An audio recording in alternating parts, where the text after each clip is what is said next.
Hello, welcome back to my vlogs. ಇದು daily vlog ಆಗಿರುತ್ತೆ. ಸ್ವಲ್ಪ ಈಚೆ ಹೊರಟಿದ್ವಿ ಚಿಕ್ಕಬಳ್ಳಾಪುರಕ್ಕೆ, ಚಿಕ್ಕಬಳ್ಳಾಪುರದಲ್ಲಿರೋ ಇಶಾ ಫೌಂಡೇಶನ್ಗೆ. ಸೊ ಹಾಗಾಗಿ ಅದರ ವ್ಲಾಗ್ ಹಾಕ್ತಾಯಿದ್ದೀನಿ. Next day continued daily vlog ಕೂಡ ಇದೆ. ಇಲ್ಲಿ ನಾವು ಆನ್ ದ ವೇ ಇದ್ದೀವಿ ಇಶಾ ಫೌಂಡೇಶನ್ಗೆ. ನನ್ನ ಮಗ ವಾಸ್ ಎಕ್ಸೈಟೆಡ್. ಅವನಿಗೆ ಲೇಸರ್ ಶೋ ಅಂದರೆ ತುಂಬ ಇಷ್ಟ. ಅಲ್ಲಿ ಆದಿಯೋಗಿ ಲೇಸರ್ ಶೋ ಮೇಜರ್ಲಿ ನಾವು ಅದಕ್ಕೋಸ್ಕರ ಹೊರಟಿದ್ದು. ಹಾಗಾಗಿ ನಾವು ಹೆಚ್ಚು ಕಮ್ಮಿ ಮಧ್ಯಾಹ್ನದ ಹೊತ್ತಿಗೆ ಹೊರಟ್ವಿ. ನಮಗೆ ಒಂದು 2 hours 45 minutes ಆಯಿತು. ಆಲ್ಮೋಸ್ಟ್ 3 hours ಅಂದ್ಕೊಳ್ಳಿ ರೀಚ್ ಆಗೋದಕ್ಕೆ. ಸೊ ನೀವು ಅಲ್ಲೇ ಸ್ವಲ್ಪ ಎಕ್ಸ್ಪ್ಲೋರ್ ಮಾಡಬೇಕು ಅಂತ ಇದ್ದರೆ ಸ್ವಲ್ಪ ಬೇಗ ಹೊರಡ್ಬೋದು. ನಮಗೆ ಮೇಜರಾಗಿ ಲೇಸರ್ ಶೋ ಅಂತ ಆಗಿದ್ದರಿಂದ ನಾವು ಮಧ್ಯಾಹ್ನದ ಮೇಲೆ ಹೊರಟಿದ್ವಿ. ಇಲ್ಲಿ ನೋಡಿ, ಇದು car parking of Isha foundation. ವ್ಯವಸ್ಥೆ ಎಲ್ಲ ಚೆನ್ನಾಗಿತ್ತು, ಕಾರ್ ಪಾರ್ಕಿಂಗ್ ಎಲ್ಲ ಫುಲ್ ಆಗಿಬಿಟ್ಟಿತ್ತು. ಮೇ ಬಿ ಫ್ರೈಡೇಯಿಂದ ಸ್ವಲ್ಪ ಕ್ರೌಡ್ ಜಾಸ್ತಿ ಇರುತ್ತೆ ಅಂತ ನಾನು ಅಂದ್ಕೊಂಡಿರೋದು. ಮಂಡೇ ಟು ಥರ್ಸ್ಡೇ ಕಮ್ಮಿ ಇರಬಹುದೇನೋ.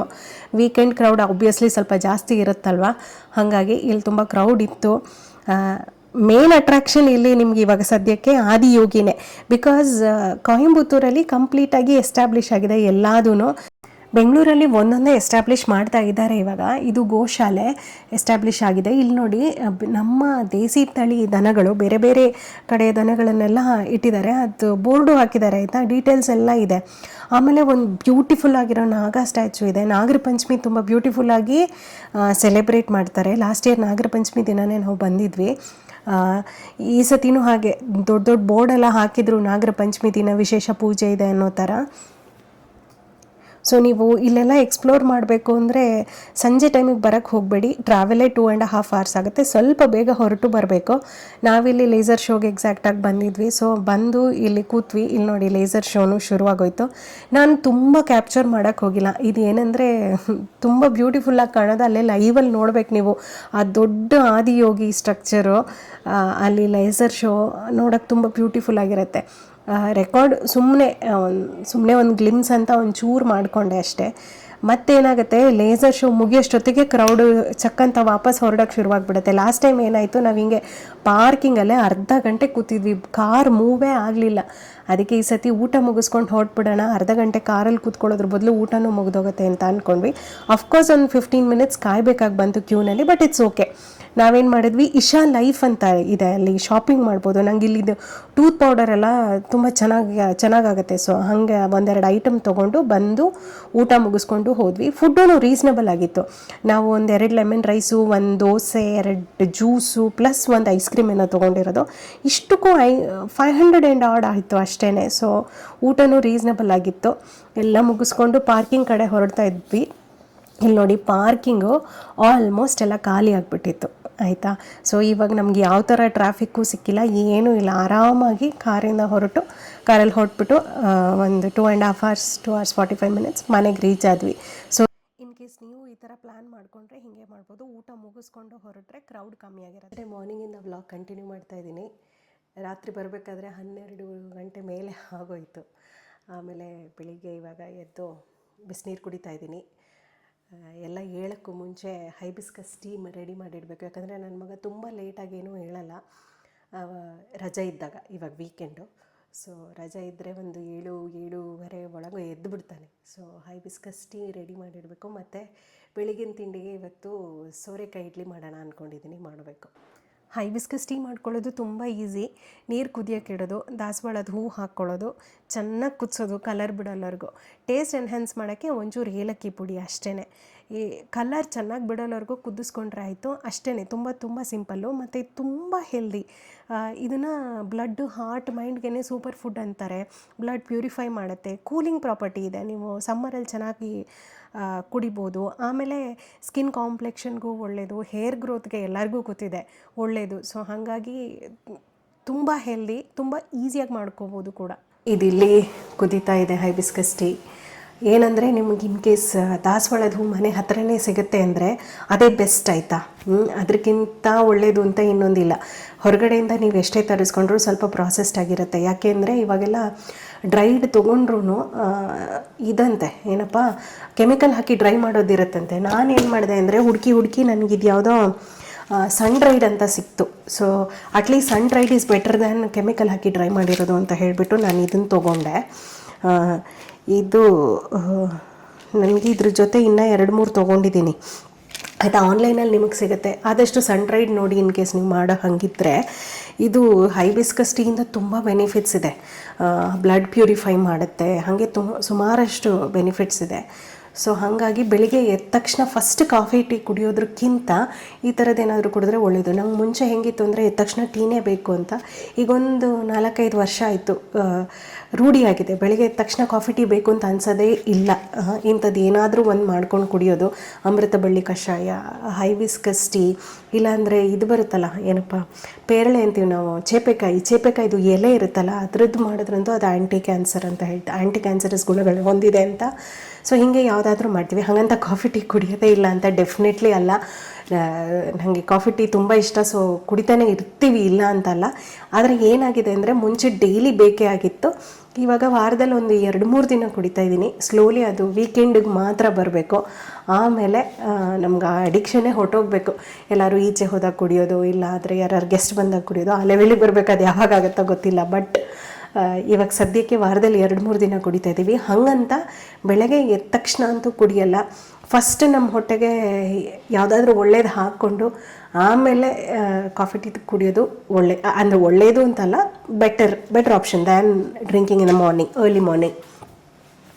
ಆಗ್ತಾಯಿದೆ ಆಲ್ಮೋಸ್ಟ್. ಇಲ್ಲಿ ನೋಡಿ ಚೆನ್ನಾಗಿ ಕುದೀತಾ ಇದೆ, ಚೆನ್ನಾಗಿ ಕಲರ್ ಬಿಟ್ಕೊಂಡಿದೆ. ಇಷ್ಟಾದಮೇಲೆ ಆಯಿತು ಅಂತ ಲೆಕ್ಕ. ಸೊ ನಾವಿಲ್ಲಿ ಆಫ್ ಮಾಡಿಕೊಂಡು ಸ್ಟೇನ್ ಮಾಡಿಕೊಂಡು ಕುಡಿಯೋದಷ್ಟೇ.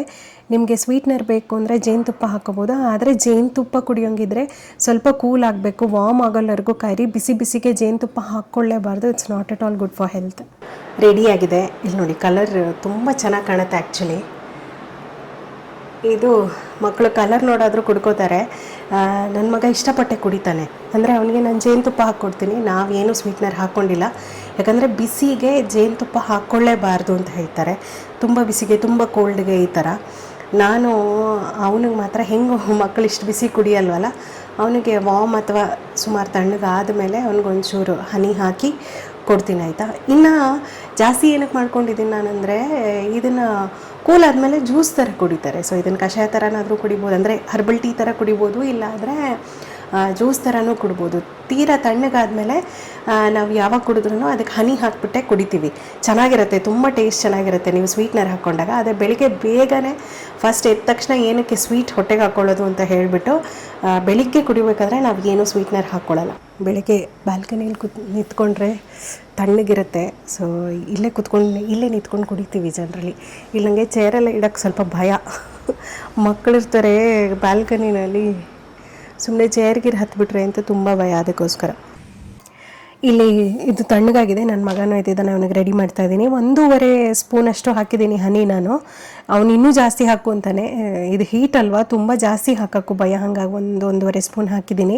ಇದು ಹೆಂಗಿರುತ್ತೆ ಗೊತ್ತಾ, ಒಂಥರ ಪಾನಕ ಎಲ್ಲ ಕೊಡ್ತಿದ್ರಲ್ಲ ಮುಂಚೆ ಎಲ್ಲ, ನಾವು ಮದುವೆ ಮನೆಗೆಲ್ಲ ಹೋದರೆ ಒಂಥರ ಆ ಥರ ಟೇಸ್ಟು ಚೆನ್ನಾಗೇ ಇರುತ್ತೆ. ನೋಡಿ ಖುಷಿಪಟ್ಟೆ ಕುಡಿತಾರೆ ಆಯಿತಾ. ಮೊದಲಿಂದನೇ ಇಂಥದ್ದು ಏನೋ ಒಂದು ಅಭ್ಯಾಸ ಆಗಿಬಿಟ್ರೆ ಒಳ್ಳೆಯದು. ಈ ಏಲಕ್ಕಿ ಹಾಕಿರೋದಕ್ಕೋ ಏನೋ ಗೊತ್ತಿಲ್ಲ, ಅದು ಒಳ್ಳೆ ಪಾನಕ ಟೇಸ್ಟೇ ಅನಿಸುತ್ತೆ ನಮಗೆ. ಹೈಬಿಸ್ಕಸ್ ಟೀ ಕುಡ್ದಿದ್ದಾಯಿತು. ಇವಾಗ ಸೋರೆಕಾಯಿ ಇಡ್ಲಿ ಮಾಡ್ಕೋಬೇಕು. ನಾನೇನೋ ಅವನು ಸ್ವಲ್ಪ ಜಾಸ್ತಿ ಹೊತ್ತು ಮಲಗಿದ್ರೆ ಈಸಿ ಆಗ್ತಿತ್ತು ಅಂದ್ಕೊಂಡೆ, ಬಟ್ ಎದ್ಬಿಟ್ಟಿದ್ದಾನೆ. It's okay.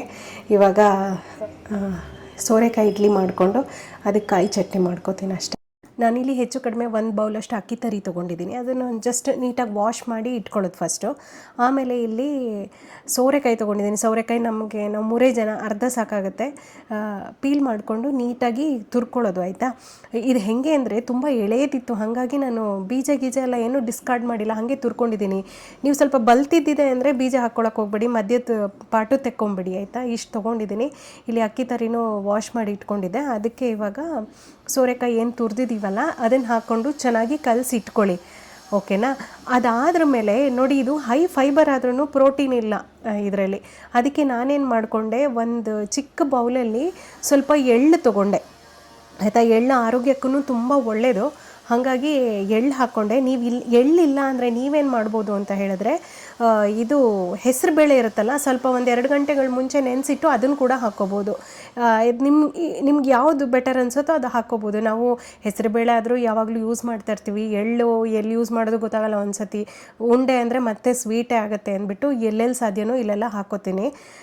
ಇಲ್ಲಿ ಇವಾಗ ನಾನು ಕಾಯಿ ತುರ್ಕೋತಾ ಇದ್ದೀನಿ. ಇದಕ್ಕೆ ಫ್ರೆಶ್ ಆಗಿರೋ ಕಾಯಿ ಹಾಕ್ಕೊಂಡ್ರೆ ತುಂಬ ಚೆನ್ನಾಗಿರುತ್ತೆ, ಆವಾಗಿನೂ ಒಡೆದು ತುರ್ಕೊಂಡ್ರೆ.